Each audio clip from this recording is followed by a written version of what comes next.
Good evening and welcome to the Summer Reading Assignment Campus Read session for prompt number 3, hosted by the Honors College at West Virginia University. I'm Dr. Ashley Watts, Program Director of the Honors College First Year Experience. We are excited to welcome you to our community of learners. Joining us today is Dr. Susan Lance, Director of the Campus Read and Teaching Associate Professor in the Chambers College of Business and Economics. We are using the Zoom webinar platform today. If you have issues with audio or video, be sure to check your personal Zoom settings in your computer's volume controls.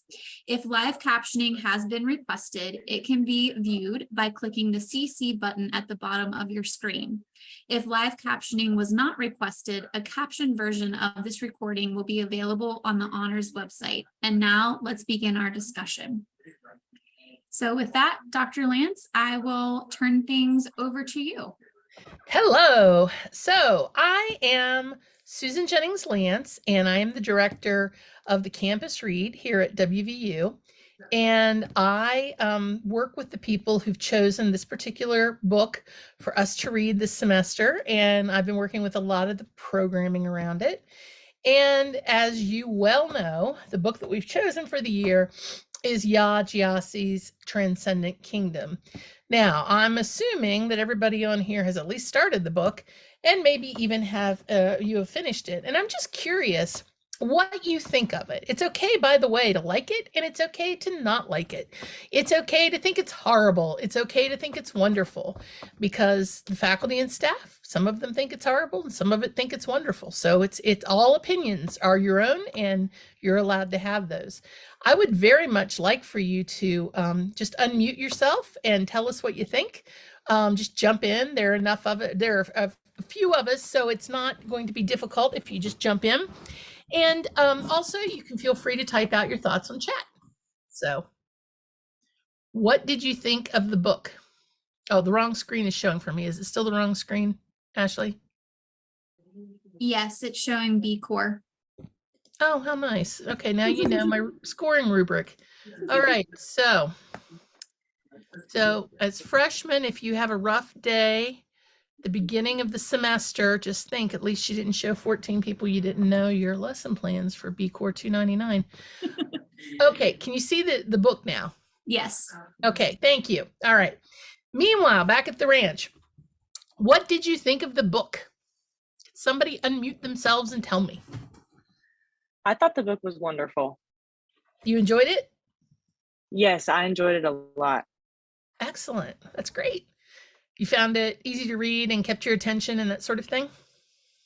As soon as I picked it up, I didn't really put it back down until I was done with it. I liked the format of the book a lot. I liked the way it went like back and forth from when Gifty was a child.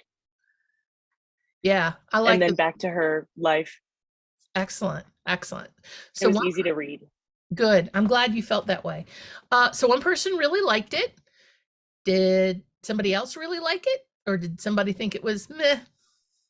I would compare it a lot to Catcher in the Rye. It was more of a book that wasn't entirely based on like plot. It was more based on you were trying to think and get a lesson out of it. Did you like that? Or did you think, oh, here we go again, another Catcher in the Rye? I actually loved Catcher in the Rye, but I don't know. This one was kind of slow to me. Okay. I thought it was kind of a hard read, but... Fair enough. Some people have said that. Some people have been very captivated by it, and some people thought it was a pretty slow read. And some people didn't like that it moved back and forth, but that's okay too. Who else can tell us about what your thoughts were?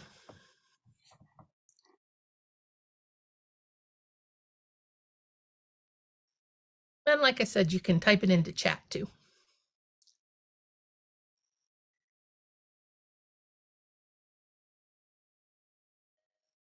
Okay, well, let's do this. On chat, I would just like everybody to go in and just say liked it or didn't like it. On chat, everyone.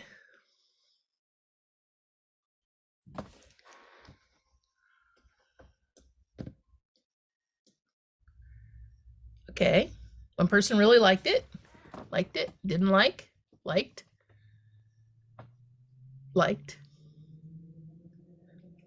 I liked it, but I think there were some topics that make it harder to read. Yeah, it was a gut punch. That's true. Didn't like, in the middle. Fair enough.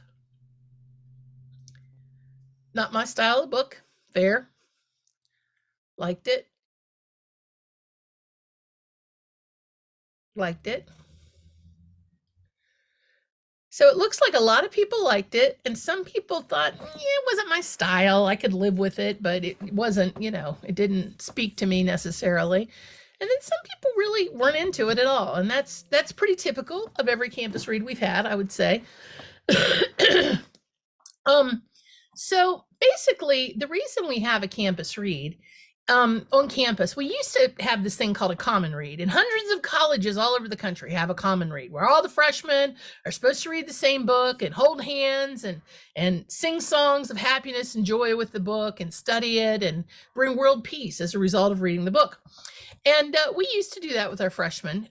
We never did accomplish world peace, but what we did discover was that with some of our earlier books, people on campus besides the freshmen wanted to get involved. So we said, hey, we'll make it a campus read and we'll let everybody get involved. And we've been all the better because of it, because what ends up happening is that different departments all over campus are able to latch onto it, and every year it changes. Every year different departments get excited about it, and every year we join in. We have a campus read to introduce students to the intellectual climate of campus, to facilitate discussion, to stimulate curiosity, and provide a platform for deeper learning across disciplines.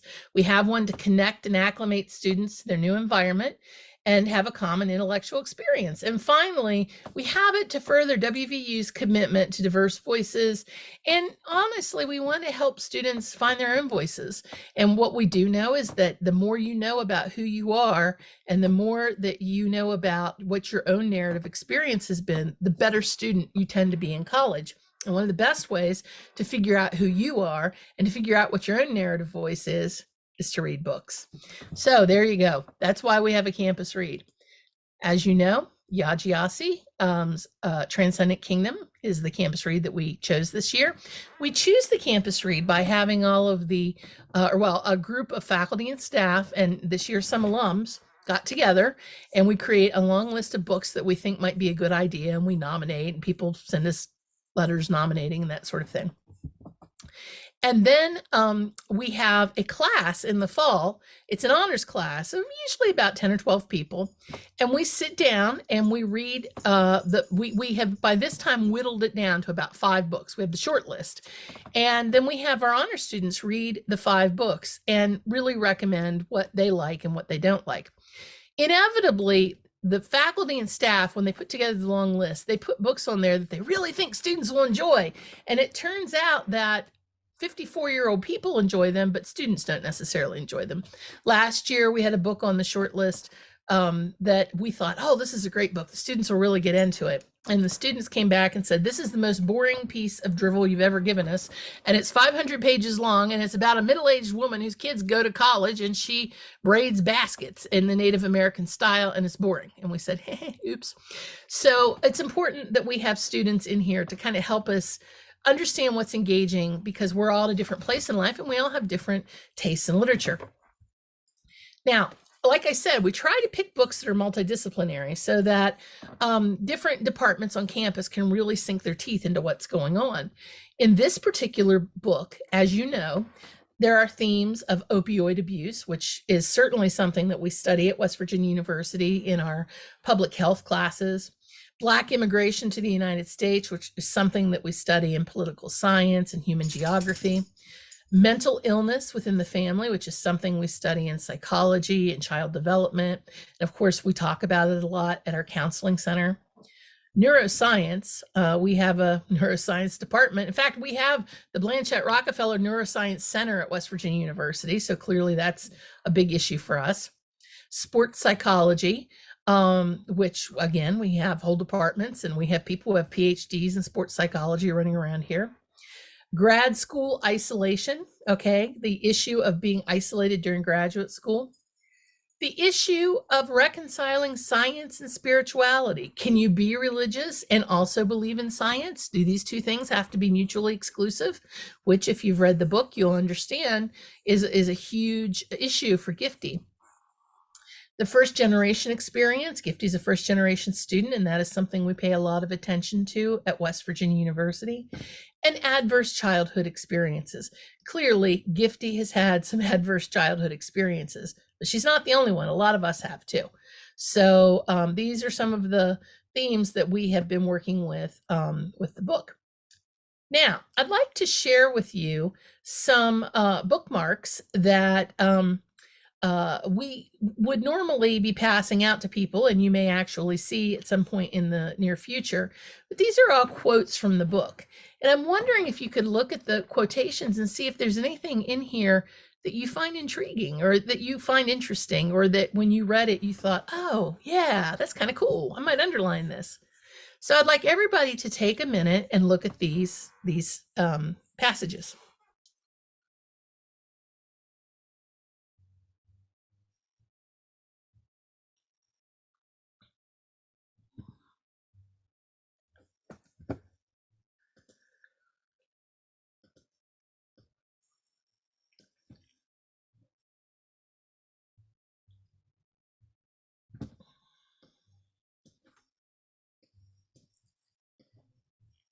All right, if somebody sees something on here that you think is kind of interesting, that kind of speaks to you, could you speak up and tell us about it?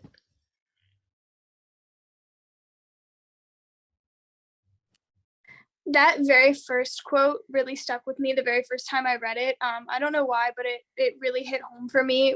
And I ended up quoting it in one of my journals that I have, which might be a little cringy, but whatever. Oh, it's not cringy at all. But yeah, that one, like just reading it, I was like, yeah, this makes a lot of sense to me. And it really was something that stuck with me reading the entire rest of the book. Yeah, the truth is we don't know what we don't know. We don't even know how the questions we need to ask in order to find out. But when we learn one tiny little thing, a dim light comes on in a dark hallway and suddenly a new question appears. I mean, I feel like that's all of academia, right? To truly understand something, you have to accept that you don't know anything about it. And I think that's why we go to college, to find out what it is we don't know, because we don't know what we don't know, which really puts you in a vulnerable place when you start out. And it really takes a while when you grapple with the subject, to feel like you've mastered it. So I'm glad you enjoyed that one. Who else found one that they thought was interesting? Or if they thought this one was interesting?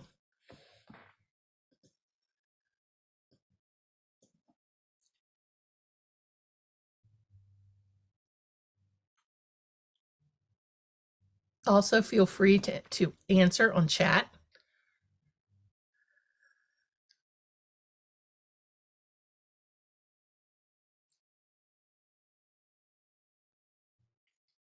Dr. Watts, which one did you like?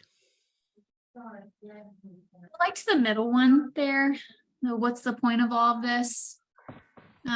It's a pretty powerful question. I think it's something that just us as humans, I mean, it separates us from humans and other animals. And I think it's a question that at some point all of us sincerely and seriously ponder. So that one is standing out to me a lot today. And I think it's the central question of the book, right? Why are we here? What are we doing? Mm-hmm. I think that middle quote is actually a great quote for the prompt, because it kind of brings in the question of what is our purpose? Yeah, Absolutely. Mm-hmm. What is our purpose? Not only what is our purpose being in college. I mean, I've asked myself that, especially when I was working on my PhD. I would wake up, I don't know if you had this experience, Dr. Watts, but I'd be like, why am I doing this? What?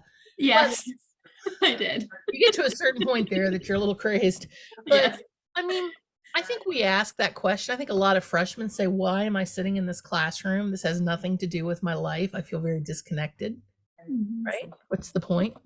Yeah, and I love that you tied it to this evening's prompt, because it's one of the reasons why WVU has a newly created purpose center and why we embedded strengths, right, into new student orientation and into this prompt that we're going to get to here in a little bit. So that's a great point to bring that up and tie it to that particular quote. Did anybody like, we should have seen it coming, but we didn't see what we didn't want to see? That ring for I anybody? like that one the most. You did? I thought that that's like very true because a lot of the times it's out of sight, out of mind for a lot of people, and you don't see what you know you should. Yeah. I mean, there are times, I mean, as a parent, my kids are both in college now and they both live, even though I live in Morgantown and they're at WVU, they don't live here with me.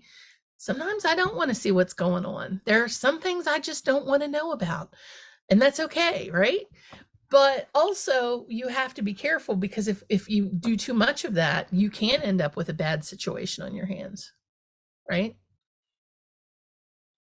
What about 1/10 of a centimeter is all that stood between pretty good and unimaginable sorrow?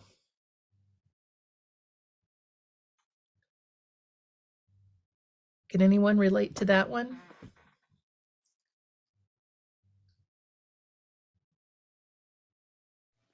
I think that just really shows how we really don't know what tomorrow holds and anything can happen at any moment. Exactly. And you have no idea. You can't see it coming. Even though the last quote said we should have seen it coming, there are times that you can't see it coming, that things just happen that you have no control over. I think of all the near misses on the road, you know, all the times you almost went off the road, but you didn't, or you almost hit another car, but you didn't, right? So, Yeah. so these are some passages from Transcendent Kingdom. You'll be seeing them a lot. We're using these a lot to kind of get people to start thinking about the book. I wanted to tell you that if you did like the book, Yaa Gyasi wrote another book called Homegoing. She wrote that one first, and it's a great book. It has nothing to do with Transcendent Kingdom. It's not a prequel or sequel or anything, but it's another good book if you're looking for something good to read. Also, I'm very fortunate. I got to go to the first year experience conference a few years ago when Homegoing came out, and I got to meet Yaa Gyasi. So there's a picture of me with Yaa Gyasi. I'm very proud of myself. We're very excited because on campus this year, we're going to do a lot of events that are kind of sponsored by the Campus Read that surround many of the themes that we've been talking about. We'll be having a Narcan training early in the semester with the Campus Recovery Group. Stewart Hall has a gallery on the second floor. Stewart Hall is the place where the president's office is.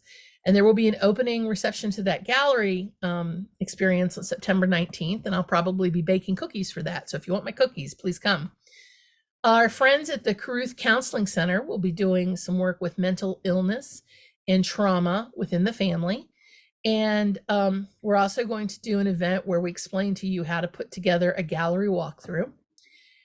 We're very excited because we think there's a very good chance that we will have Yaa Gyasi, the woman who wrote the book, on campus in October in person. So you might get to meet her and have your book signed if you so desire.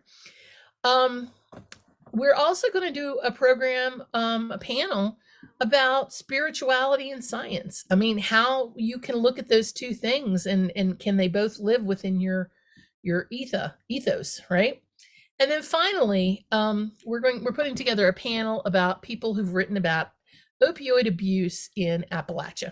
Okay, so you don't have to write any of these down, but if you like the book, these are some things that we're going to be doing on campus, and we're kind of excited about them. One other thing that I would like for you to do is I'd like for you to get out your phone right now, and this should be Dr. Lance announces. I didn't realize. If you will take a picture of this QR code, you will, no, it won't let me do it. Well, anyway, it should be Dr. Lance announces, but If you take a picture with your QR code, it will take you to my Instagram page where I announce things about the campus read and also faculty-led study abroad trips that will be going out through my office. Also, if you'd like to be on our email listserv, you can take a picture of this QR code and sign up for the Friends of the Campus Read newsletter. Go team. All right, so having said that, let's get to the matter at hand, which is this thing you're supposed to be writing, this paper you're supposed to be working on. So I'm going to turn things back over to Dr. Watts. All right, great. Thank you. Okay, so let's dive into this evening's prompt. This is prompt number 3. And again, it ties into our WVU Purpose Center, our Strengths Quest assessment that everybody took for new student orientation. So we're tying all of that together. So prompt 3 says, much of Gifty's story is about trying to make meaning of what happened to and around her. She uses her talent as a scientist to understand addiction, which in turn gives her a sense of purpose. This outcome, however, does not come without challenges. Gifty talks about one particular class during college that she struggled with and gratefully accepted a B- in the course. As a humanities requirement for her degree, she took a creative writing class, something that was out of her comfort zone, and all of that was in chapter 19. So the prompt is, as a college student, you may need to step outside your comfort zone as well. How will you use your top 5 Gallup strengths to overcome obstacles and challenges you may face? How will you utilize your top 5 Gallup strengths to fulfill your purpose? Share your purpose and how it may align with Gifty's quest to make meaning of her life experiences. So some of you may know for sure that you are going to write about this prompt for your essay. Some of you may still be kind of making up your minds, and that's totally fine. But for this evening, what's kind of standing out to you with this prompt? And whenever you're ready to kind of share your thoughts, unmute yourself, let us know, or you can type in the chat. And by the way, FYI, I myself am a certified Gallup coach, and at one point Dr. Lance was as well, right? So It was. I let it lapse. okay. Mistake. But there are lots of certified Gallup coaches here on campus, and we're all sort of tied to that WVU Purpose Center that I mentioned a little bit earlier. So if you have questions about that too, you can ask us, and we're going to be happy to answer those for you. But for you guys, what's kind of standing out to you about this particular prompt? Why'd you pick it? Do you want to share your purpose with us? Whatever you'd like to share, let us know.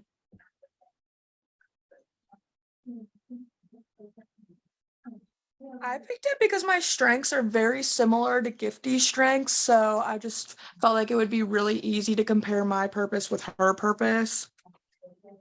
What are your strengths, Morgan? Mine are achiever, competition, futuristic, focus, and activator.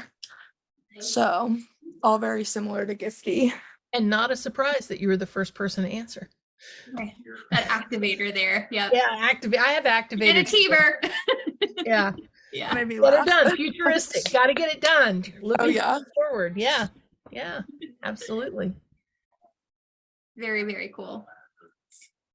Activator is like one of the greatest things. I have activator, and I have to say that I have things done before I even know why I'm doing them sometimes, which can be a problem, but I do get stuff done, don't I, Dr. Watts? Yes, yes. And I think that you and I balance one another out because I have intellection. And so I kind of take my time and I think through things, and like you already got it done, right? I'm like, well, yeah, but the other thing is you think through the things.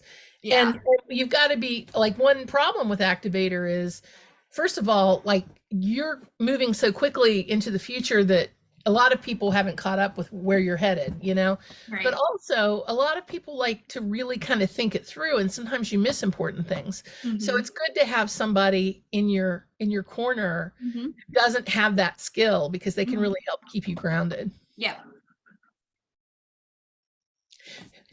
Who are some other folks who what you know, tell us what your strengths are, and maybe where you think you might go with this.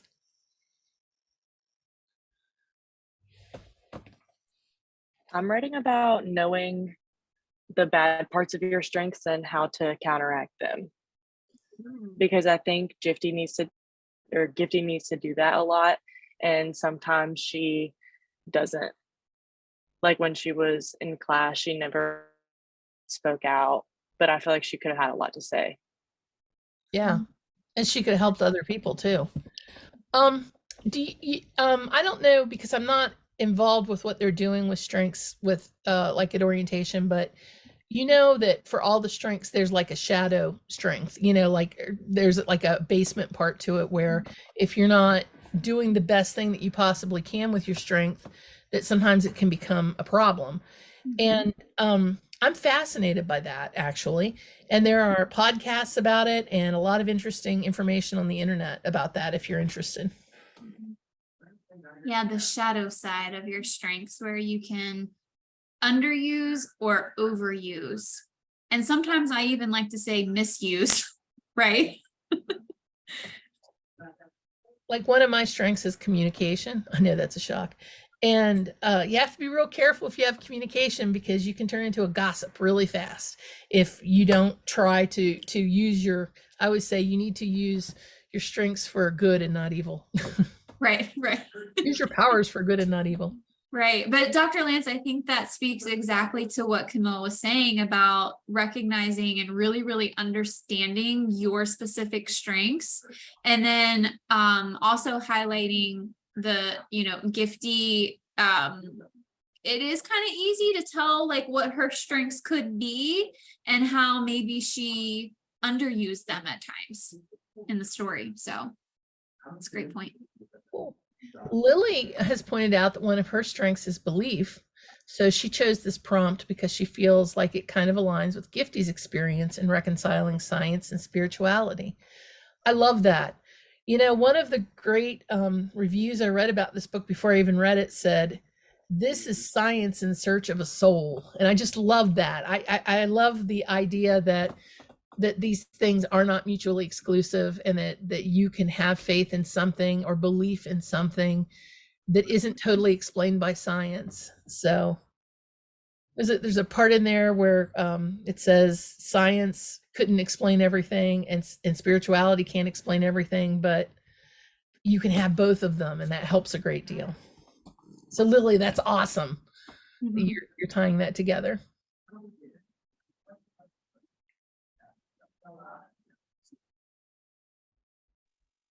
A huge reason that I feel like I chose this prompt was because I wanted to explore my strengths a little bit more and look into them and compare them to someone else, because I feel like I can compare mine a lot to Gifty as well. And if my top strengths, I keep forgetting them, my apologies. Okay. Learner, restorative, empathy, belief, and relator. A lot of the empathy and relator parts, I felt like comparing to Gifty, she kind of lacked them. So I feel like those would have been lower on her thing where they're higher on mine. Whereas things like learner, I feel like were very, very high on hers because when she found the problem of her brother's overdose, she wanted to find the answer to the question. Yeah. And she didn't know what questions she needed to ask. But it was like a little light in a dark hallway, right? And that's the way we learn. That's excellent. Oh, this is so cool. Y'all are making me happy. I've been working with this book for a year now, and now I'm finally talking to students about it. I'm such a geek. This is like what's making my month. I love how each of you are relating it to how you would approach things compared to how Gifty approach things as well. And that's a big reason for WVU embedding strengths, is to not just understand yourself better, but understand how you approach things and work with others and have a better understanding of the people that you're working with as well, right? So this is just really, really awesome and exciting that you're making those connections between how I would approach something or how I think about something and how Gifty did. So it's actually really cool stuff.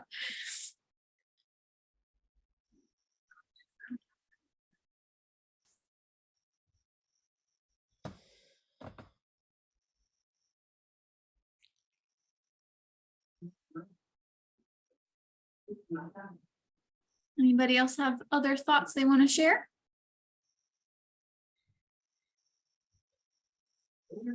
I related Gifty's strengths to my own and how I'm going to use my strengths to help better my college experience coming in, and how Gifty could have used hers to better her college experience and life experience. Sort of harness them. Mhm. What can you tell us a couple of your strengths, Macy? Input, achiever, competition, focus, and responsibility. Excellent. I have input as well, and input input means that you like to sort of collect. It could be things, it could be information, right? But you're kind of always just taking things in. And so for me, I'm always taking in information. And I also have intellection and I have context as well. So it's no surprise that I ended up in academia. It really fits me well, but that input strength I share with you, and it comes in handy a lot, right? Like you can sort of just take in a lot of stuff and store it. It could be tangible things or it could be information. For me, it's information. So I like that we share that one. I like that one.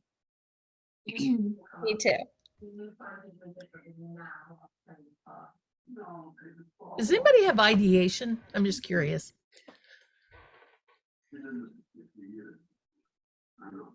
Ideation is one of those strengths that not a lot of people have, but I have it, and it's kind of fascinating to me. So I was just curious to see if anyone else had it. I can totally see that one in you.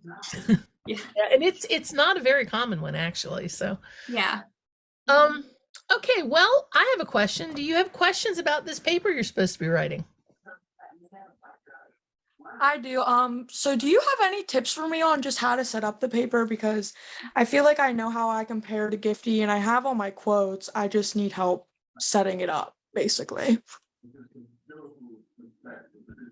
Well, I mean, definitely, just like any other paper that you write, you need to have a thesis statement that you follow throughout the paper, and an introduction and a conclusion. I sound like such a lame English teacher all of a sudden. You need to have a 5-paragraph essay. No, you don't have to have a 5-paragraph essay. But Morgan, what did you say you were going to write about? You were going to write about what? So basically I have very similar strengths to Gifty, so I was just gonna basically compare my strengths to Gifty's strengths. Well, there's your thesis statement, right? At learning, you came to orientation, you learned about your strengths, you read this book, you learned about Gifty's strengths, and it occurs to you that many of your strengths align with hers, and now you're going to explain how. The first way, you see what I mean? Yes. I think you practically have the paper written, it sounds like. Just organize it into 3 main points and have a conclusion, and you'll be golden. Oh, and then do you have any tips for me on how to kind of like explain my quotes, if that makes sense? Yeah, just you know what? I like it when people, if it's the quote is, not too long, if they just put the quote in and they say, she says in the book this, and I interpret it to mean this, or when in the book I read this part, it suddenly occurred to me that this happens to me, Okay, thank you. I mean, just explain them, and I think you're heading down that road. You've got it half written in your head. Okay, and then let's see here. Some people popped up on the chat. I'm trying to answer them all. Okay. But Dr. Lance has a PhD in English, everybody. So it's a really great resource to use right now if you have questions about writing. So Emma says, is it okay if I'm writing my 5 body paragraphs that has all 5 Gallup strengths and relaying it back to the main character? Yeah, that works. Just make sure you have an introduction and a conclusion and a thesis statement. But yeah, that would be a perfect thing by saying, here are my strengths and they relate back to these themes, and here are the ways. And then you can list all 5 of them really and write a paragraph about each one of them.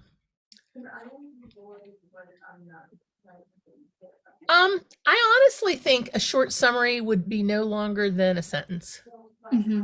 I agree. I think it's a good idea to explain what they are, but a sentence works. Yeah, I agree. You don't need a works cited page. If you want to cite external resources, like for example, if you want to go on the Gallup page and read what they say about strengths or something like that, that's fine. Just say where you got it. You don't need a works cited page, but you can say, I went to the Gallup webpage and they said that activator is blah, blah, blah, blah, blah, blah. You can use different themes from the book, yes.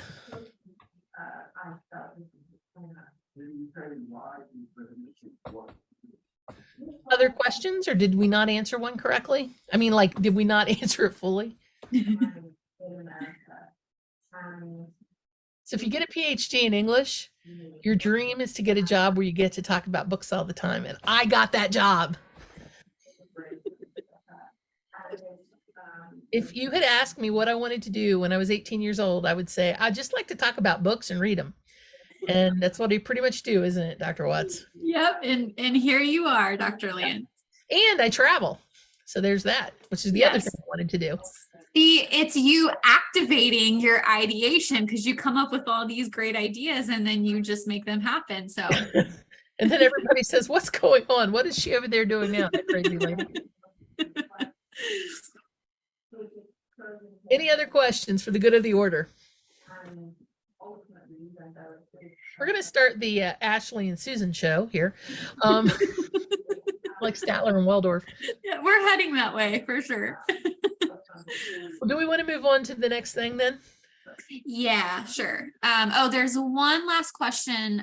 Once we start writing, is there someone we can contact to look over our papers to see if we're on the right track? So Lauren, that's a great question. The answer is yes. There is a writing studio that's through the Eberly College of Arts and Sciences that is free for students, and you can send them your paper and they can read through it and help you with anything that you may be struggling with. And we also have tutors at our Honors College Tesswell Learning Center.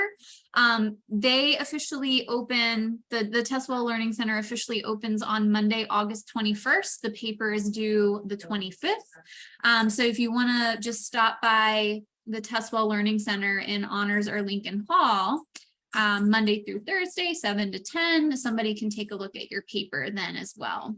And Lily asks, oh, thanks, Dr. Lance, for putting that in the chat. That's the Dr. writing Lance studio. put the writing studio site in the chat.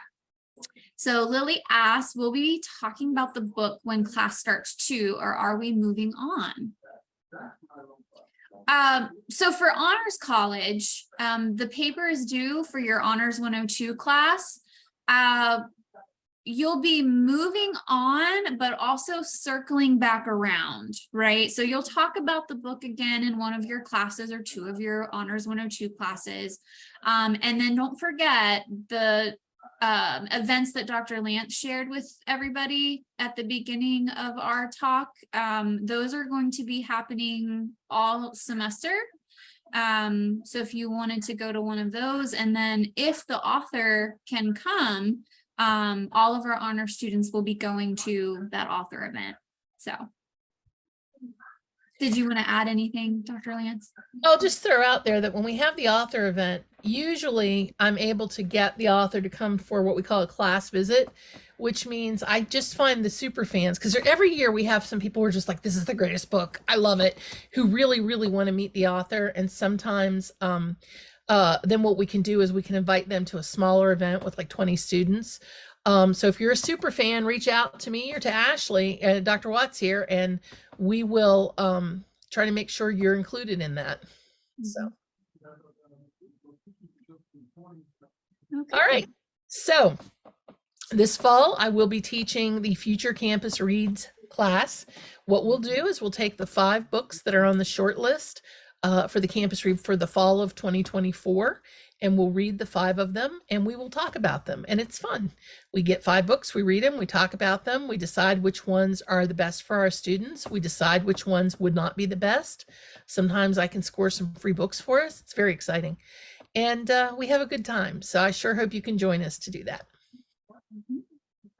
And if you are interested in adding that course to your fall schedule, reach out to your academic advisor. Right now, I believe there is still an advising hold on all of our new students' accounts. So I don't think you can go in and adjust your schedule on your own. But if you are interested in adding the course, which I would encourage you guys to do, just reach out to your advisor and just let them know that you're interested in adding one more honors class to your schedule. Never hurts to add it, and we have a lot of fun. Okay, any final questions that Dr. Lance or I could answer for you all?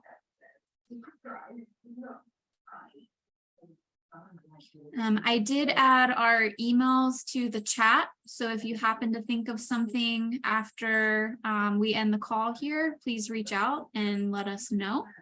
Otherwise, we will go ahead and wrap up. So thank you for attending today's session. Please reach out if you have any questions, and we look forward to a great year. Thanks for joining, everybody. Thank you. Have a good night. Thank you. Thank you. Thanks. We'll see you this fall, in a week.